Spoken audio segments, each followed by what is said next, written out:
তো নমস্কার বন্ধুরা, আশা করি সবাই ভালো আছেন।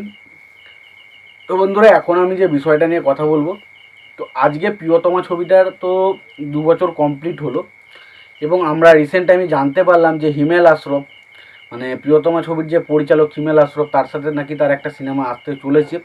তবে সেটা কবে আসবে, কি আসবে, সিনেমার নাম কি, সিনেমার কী জনরা হতে চলেছে, সেই বিষয় নিয়ে একটু ছোট্ট আন্দাজ আপনাদের সঙ্গে আমি একটা ভিডিওতে দিয়েছিলাম এবং মোটামুটি বলেছিলাম যে সিনেমাটা কবে আসতে বলেছে, কবে কী আসতেছে সেই বিষয় নিয়ে। এবার একটা বিষয়, মানে হিমেল আশরফ প্রিয়তমা ছবি করার আগে একটা বিষয়, যখন ধরুন প্রিয়তমা ছবি দিয়ে তো হিমেল আশরফ তার কেরিয়ারে ধরুন সিনেমা তৈরি করা শুরু করেছে এবং তারপর ধরুন এমন একটা সিনেমা সে কেরিয়ারে প্রথমেতেই পেয়ে গেছে যেটা হচ্ছে ইন্ডাস্ট্রিড হয়েছিল। এবং বলে রাখি, এই সিনেমাটা শুরুর আগেই নাকি শাকিব খান আগে থেকেই বলেছিল যে এই সিনেমাটা বক্স অফিসে ইন্ডাস্ট্রি হিট হবে, মানে এই সিনেমাটার গল্পটা মানুষ দারুণভাবে পছন্দ করবে এবং এটা বিশাল বড় একটা হিট হতে চলেছে। এটা কিন্তু হিমেল আশরফকে আগে থেকেই কিন্তু শাকিব খান বলেছিল এবং কেন বলেছিল, কী কারণে বলেছিল, সেই বিষয় নিয়ে পুরো ডিটেলস আলোচনা করব। তো আশা করব ভিডিওটা খুবই ইন্টারেস্টিং হবে, ভিডিওটাকে আপনারা শেষ পর্যন্ত দেখতে থাকবেন।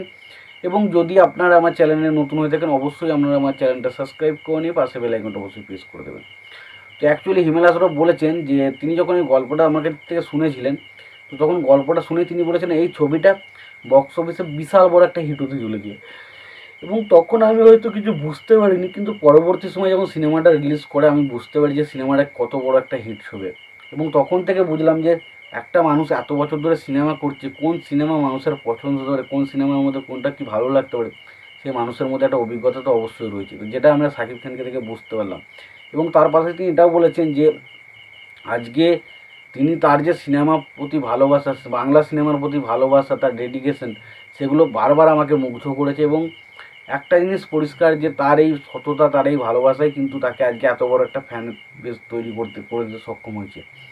আজকে দেখুন না, বাংলাদেশের কোন বড় স্টার রয়েছে যে স্টারের এত বড় একটা রয়্যাল ফ্যান বেস রয়েছে, অনেকেরই ছিল, বাট শাকিব খানের লেভেলের কিন্তু কারোরই ছিল না। এবং শাকিব খান আজকে যে জায়গাটা করেছে, হয়তো ভবিষ্যতে কোনো বাংলা স্টার করতে পারবে কিনা সেটা নিয়েও সন্দেহ রয়েছে। তো এই জিনিসটা কিন্তু এমনি এমনি আসেনি, এই জিনিসটা এমনি এমনি তৈরি হয়নি। একটা মানুষের ডেডিকেশন, ভালোবাসাই বুঝিয়ে দেয় যে সিনেমাকে সে কতটা ভালোবাসে, সিনেমার প্রতি তার কতটা ভালোবাসা রয়েছে। তো সত্যি কথা বলছি, আমি খুব খুব খুশি। এবং তিনি এটাও বলেছেন যে এই সিনেমাটা শুরুর আগে তিনি কিন্তু বলে দিয়েছিলেন ইন্ডাস্ট্রি হিট হবে। এবং দেখা যাক এই হিমেল আশরফ জুটি এবং শাকিব খান এই জুটিটা আবারও আসে কিনা।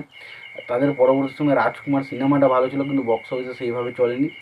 তবে আশা করছি হিমেল আশরফের সাথে তার আবারও কিছু ছবি আসবে এবং সেটা একটা পারিবারিক যেমন ছবি হিমেল আশরফ বানায়, সেটা আমি আশা করছি বানাবে। তোমাদের কি মতামত সেটা তোমরা অবশ্যই জানিও। ভিডিওটি যদি তোমাদের ভালো লেগে থাকে অবশ্যই তোমরা লাইক, কমেন্ট, শেয়ার করে দিও। চ্যানেলটা নতুন হয়ে থাকলে অবশ্যই তোমরা চ্যানেলটা সাবস্ক্রাইব করে নিয়ে পাশে বেল আইকনটা অবশ্যই প্রেস করে দিও। ভালো থেকো, সুস্থ থেকো, দেখা হচ্ছে পরবর্তীতে।